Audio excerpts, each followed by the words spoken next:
ತೇಜ್ ಪ್ರಭು ನ್ಯೂಸ್ಗೆ ಸ್ವಾಗತ. ಪುರಸಭೆ ವತಿಯಿಂದ ನಿರ್ಮಾಣ ಹಂತದಲ್ಲಿರುವ over head water tank Amrit 2 ಹಂತದ ಯೋಜನೆಯಡಿಯಲ್ಲಿ 9 ಕೋಟಿ ವೆಚ್ಚದಲ್ಲಿ ಈ ಟ್ಯಾಂಕ್ ಪೈಪ್ಲೈನ್ ಕಾಮಗಾರಿಯನ್ನು ಹುಕ್ಕೇರಿ ವಿಧಾನಸಭಾ ಕ್ಷೇತ್ರದ ಜನಪ್ರಿಯ ಶಾಸಕರು ಸನ್ಮಾನ್ಯ ಶ್ರೀ ನಿಖಿಲ್ ಉಮೇಶ್ ಕತ್ತಿ ಇವರು ವೀಕ್ಷಣೆ ಮಾಡಿದರು. ಕಾಮಗಾರಿಯನ್ನು ಪೂರ್ಣ ಮಾಡಲು ಅವಧಿ ಇನ್ನೂ ಎಷ್ಟು ಬೇಕು ಎಂದು ಗುತ್ತಿಗೆದಾರರಿಗೆ ಕೇಳಿದರು.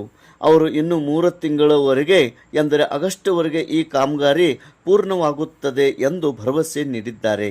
ಈ ಓವರ್ ಹೆಡ್ ಟ್ಯಾಂಕ್ ನಿರ್ಮಾಣವಾದ ನಂತರ ನೀರು ದೊರೆಯಲಿದೆ. Royal Colony, Anand Nagar, Samarth Nagar, Shivabasavanagar, Sainagar, Venkatesh Nagar, Ambika Nagar, Marugubai Nagar, Nidsoshi Road ನಿವಾಸಿಗಳಿಗೆ ನೀರು ದೊರೆಯಲಿದೆ.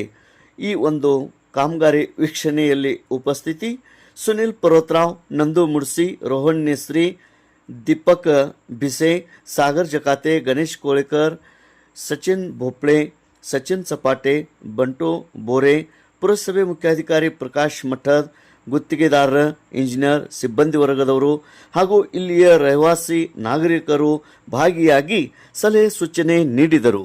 ತೇಜ್ ಪ್ರಭು ನ್ಯೂಸ್, ಸಂಕೇಶ್ವರ.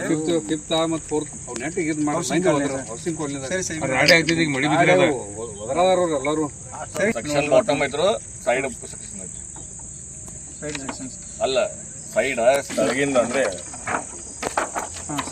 ಎಲ್ಲ ಮಡ್ ಸೆಟಲ್ಮೆಂಟ್ ತಳಗಾಗುತ್ತೆ. ಅದಕ್ಕೆ ಒಂದು ಸ್ವಲ್ಪ ಅದು ಮ್ಯಾಲಿನ ಸೈಡ್ ಅಲ್ಲಿ 1 ಮೀಟರ್ 1 ಮೀಟರ್ ಡಿವಿಡ್ ಇರುತ್ತೆ.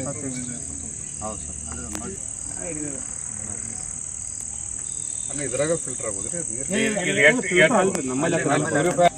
ತಿಂಗಳ ಗ್ರಾಮದಲ್ಲಿ ಅಮೃತ್ 2ದಲ್ಲಿ ಏನು ಒಂದು 5 ಲಕ್ಷದ ಓವರ್ ಟ್ಯಾಂಕ್ ಹೊಸ ನಿರ್ಮಾಣ ಆಗ್ತಾ ಇದೆ. ಅದರ ಕಂಪ್ಲೀಷನ್ ಬಗ್ಗೆ ಎಲ್ಲ ಊರಿನ ಹಿರಿಯರು ಮತ್ತು ಗ್ರಾಮಸ್ಥರು ಎಲ್ಲರೂ ಕೂಡಿ ಅದನ್ನ ನೋಡಿ ಬಂದಿದ್ದೀವಿ.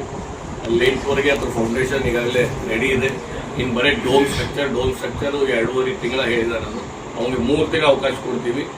ಆದರೂ ಆಗಸ್ಟ್ 15ಗೆ ನಾವು ಬಂದು ರಿಬನ್ ಕಟ್ ಮಾಡ್ತೀವಿ ಅಂತ ಈಗಾಗಲೇ ಹೇಳಿದ್ದೀವಿ. ಆಗಸ್ಟ್ 15ಗೆ ಬಂದು ನಾವು ಎಲ್ಲರೂ ಕೂಡ ರಿಬನ್ ಕಟ್